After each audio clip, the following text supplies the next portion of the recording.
جس کے لیے ساری کائنات بنی ہے، جس کی برکت سے 11ویں ملی ہے۔ اور نوجوانوں، ماں اور باپ کا رتبہ بہت بلند ہے، یاد رکھنا، بہت بلند ہے۔ یعنی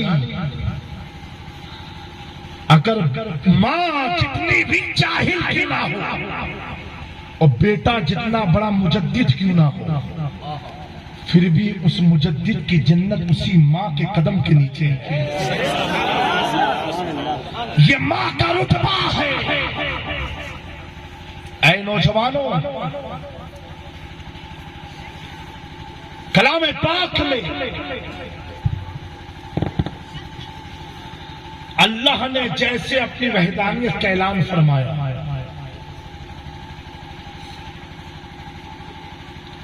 اللہ ایاہو، سوائے اللہ کے کوئی لا یعبدون، اس کے سوا کوئی عبادت کے لائق نہیں، صرف وہ ایک اکیلا ہے۔ اس کے بعد ترنت لائف بھی چینج نہیں ہوئی ہے، فرمایا وبالوالدین احسانا۔ جب اپنی وحدانیت کے بعد ماں باپ کی عظمت کا بیان کر رہا ہے، اس سے رب سمجھا رہا ہے، اے میرے بندو، عبادت کے لیے صرف رب ہی ہے جسے ہم اللہ کہتے ہیں۔ اور سنو، اس رب کے بعد اگر تم پر کسی کا احسان ہے، وہ تیری ماں اور تیرے باپ ہے۔ نوجوانوں، کبھی بھی غفلت میں بڑے منصب کو پا کر کے ماں باپ کو حقارت سے مت دیکھنا۔ حضور نے بددعا فرمائی ہے 3 مرتبہ۔ ترقی چاہتے ہو، عروج چاہتے ہو، منصب چاہتے ہو، خوشحالی چاہتے ہو، بے قرار دل کو قرار چاہتے ہو، اپنے کو مصیبت سے بچانا چاہتے ہو، ایک راستہ ہے، ماں باپ کی خدمت کرو، خدمت کرو۔ اور خدمت والدین اتنی بڑی نعمت ہے کہ حضور کے زمانے میں میرے آقا عمر فاروق مولا کائنات کو بھیج رہے ہیں اویس کرنی کے پاس کہ جاؤ میرا خلقہ دینا، لباس دینا، اور اویس کو میرا سلام کہنا، اور کہنا اویس میرے امت کے لیے دعائیں کرے۔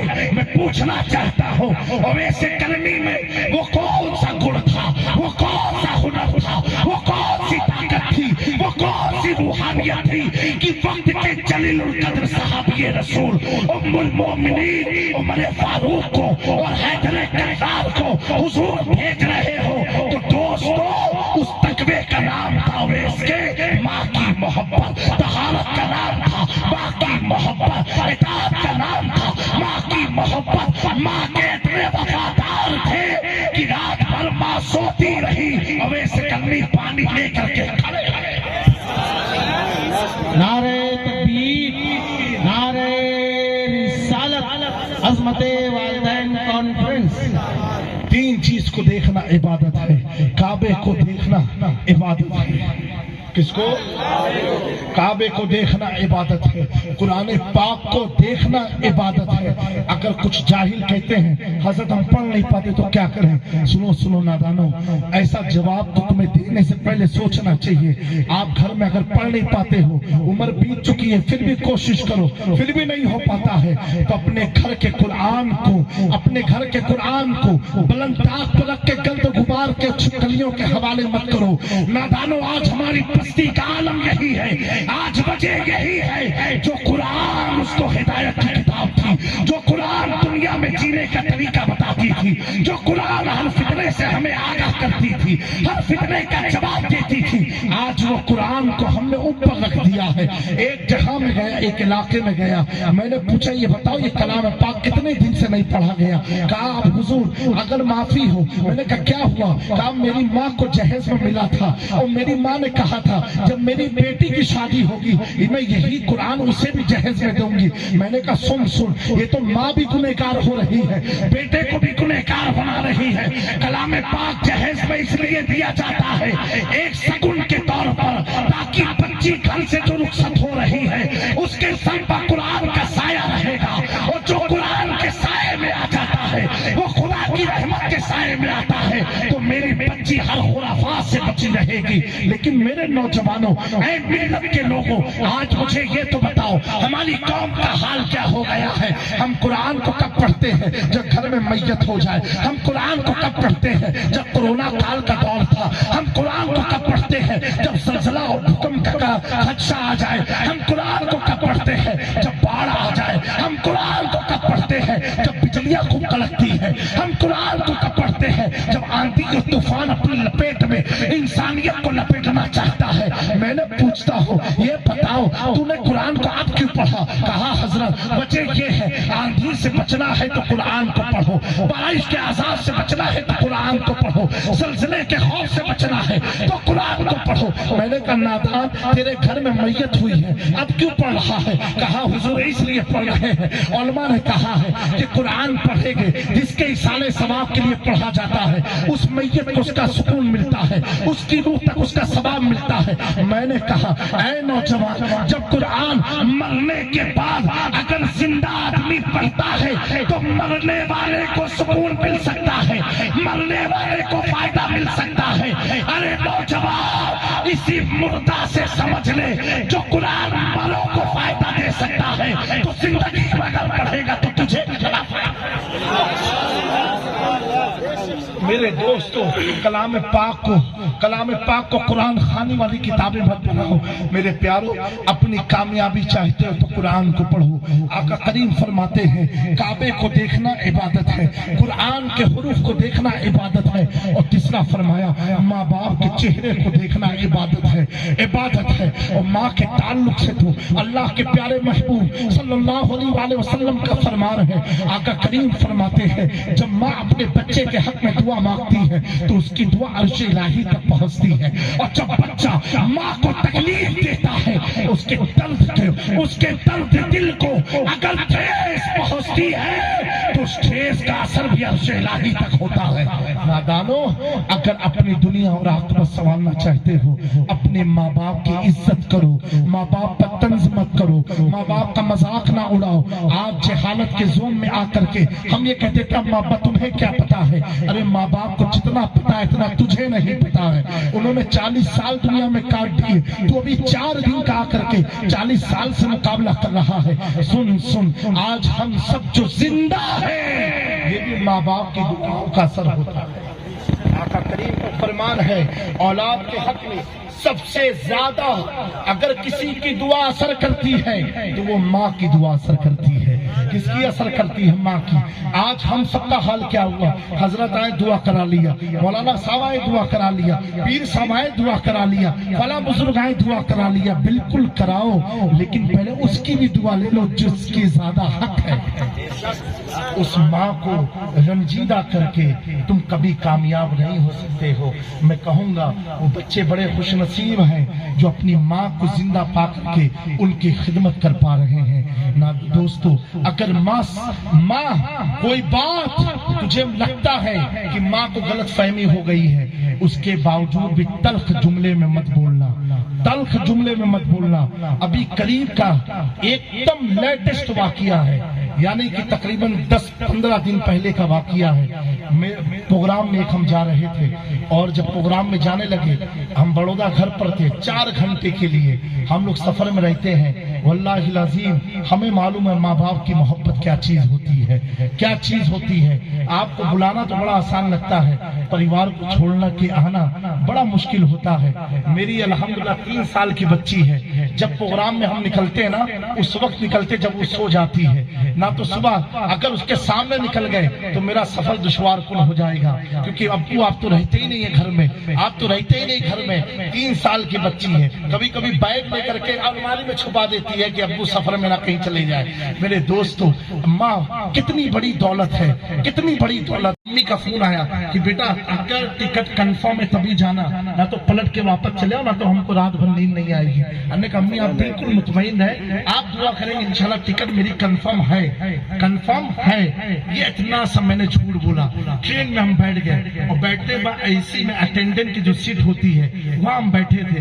بیٹھنے کے بعد اٹینڈنٹ ہم کو بولا کہا مولانا صاحب بڑے آپ چہرے سے سست دکھ رہے ہیں۔ میں نے کہا سست نہیں دکھ رہا ہوں، اصل میں ٹکٹ ہے نہیں کنفرم، کیسے کیا ہوگا؟ کہا ارے چلو ہم لوگ ٹی سی سے بات کرا دیتے۔ بہرحال یہ ہوا۔ پھر امی جان کا فون آیا، بیٹا سیٹ مل گئی؟ ہم نے کہا امی آپ کی دعا سے مل گئی، الحمدللہ آپ اطمینان سے سو جائیں، انشاءاللہ کوئی دقت نہیں ہوگی۔ امی میری بول رہی قسم خدا کی، کہہ رہے بیٹا ہم کو پتہ نہیں کیوں سکون نہیں مل رہا ہے، اگر نہیں ہے تو واپس تم گھر چلے آؤ۔ ہم نے کہا امی آپ اطمینان سے سو جائیں، آپ کی دعا انشاءاللہ منزل پر پہنچ جائیں گے۔ میرے دوستو اتنی بات چل ہی رہی تھی، فون چالو تھا، ایک ٹی سی والا آیا، آنے کے بعد ہم سے پوچھتا ہے مولانا صاحب کہاں جانا چاہتے ہیں آپ؟ ہم نے بتایا فلاں جگہ میں جانا چاہتا ہوں۔ کہا اچھا اچھا ٹھیک ہے، آپ یہاں مت بیٹھے، آپ میری سیٹ پر آ کر کے بیٹھ جائیں۔ اس نے 7 نمبر کی سیٹ پر بیٹھایا، بیٹھانے کے بعد کہا میں ٹکٹ چیک کرتے ہوئے آتا ہوں، پھر آپ سے ملاقات کرتا ہوں۔ میرے دوستو میں جب وہاں سے سیٹ ٹی ٹی کی سیٹ پر بیٹھا، میری آنکھ سے آنسو چھلک گیا۔ چھلکا اس لیے تھا، میں نے اپنی ماں سے کہا ہاں سیٹ مل گئی آپ بے فکر رہے، لیکن میری امی بے قرار تھی، لیکن ماں کی روحانیت کو تو دیکھو، ماں بھی خون کٹا رہا تھا، کسی نے اپنی سیٹ پر بیٹھا دیا۔